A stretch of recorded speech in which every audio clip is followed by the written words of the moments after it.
So I wanted to start off by listing a few statistics. According to Education Week and Children's Trends database, only 85% of Americans have high school diplomas. 36% of all dropouts in America are ninth graders, and 75% of crimes in the U.S. Were committed by dropouts. This was in 2012 alone. Hi everybody, for those who don't know me, my name is Julian Salazar, and a few weeks ago I volunteered at the Austin ISD Victory Program right down the road at the Twin Oaks Branch Library. Basically what the Victory Program does is that it coordinates one-on-one tutoring with a volunteer and a student who's having trouble with school.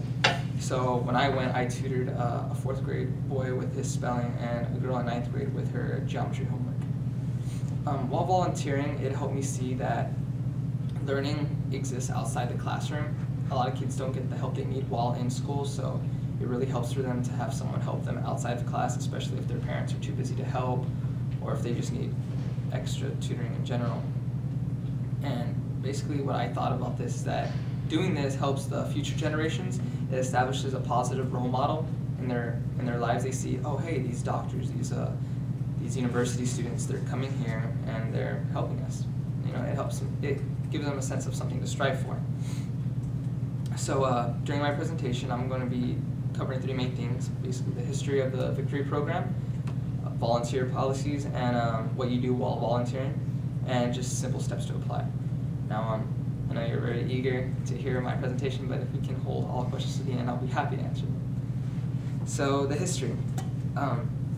The Victory Program came about as a desire of a local librarian in 1982.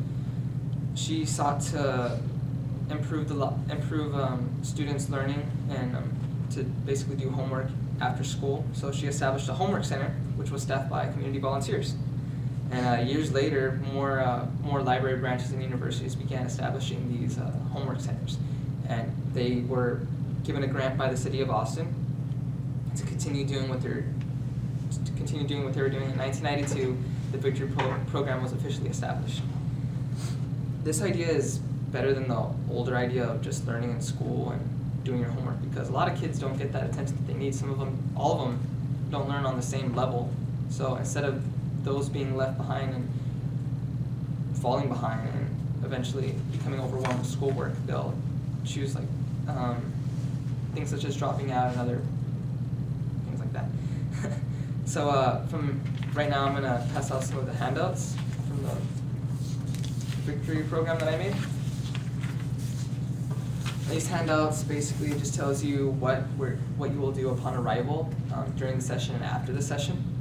I included the Victory's mission statement up top, so as I continue to go in my presentation, go over each of the bullets. Just a little hint of what we do there. As soon as you get there, you sign in. You wait 15 minutes until your student arrives.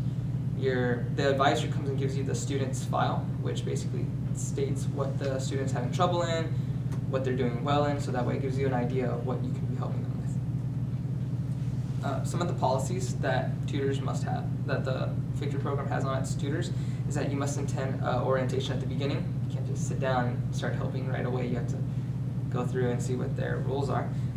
Volunteers must have a criminal background check. This is just for the safety of the students, and so the volunteering program doesn't develop a negative reputation.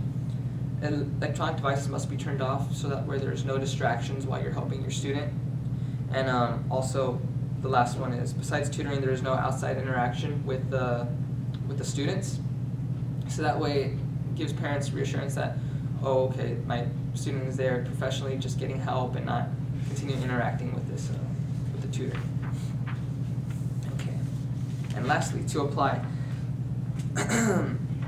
To apply, you can obtain an online application on the Austin ISD website, or you can go to any of the Austin public library branches. And once you fill it out, complete your criminal background check, you submit it to any of the library locations, and they'll get back to you very soon. Some of the benefits from volunteering here, besides having something that looks good on a resume, is that you're helping kids catch up and surpass their education level. You're aiding the community in that way. You're helping their educational needs, and while volunteering, this actually helped me compare this to the philosophy of voting, to where if you don't vote, then don't complain. Well, if you're not going to help your community, then don't criticize it. So that's one of the reasons why I got out there. So if you see something you don't like in society or the community around here, go out, help the younger generation, so that way they can help improve society. I want to wrap this up by stating some of the benefits again, that besides having, as we're all college students here, besides having something good to put on your resume, you can obtain that self-satisfaction of aiding your community, and that vision of the future. Also, it helps, besides teaching your students, you in turn are learning, not just the students. Like I said earlier, learning does not end outside of the classroom, so it gives you a chance to become a positive role model in the community and educate and mentor for the next generation. So lastly, I just want to ask you to come out, volunteer. The program is very lenient and flexible.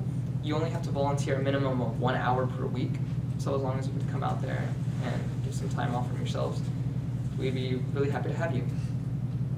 Any questions?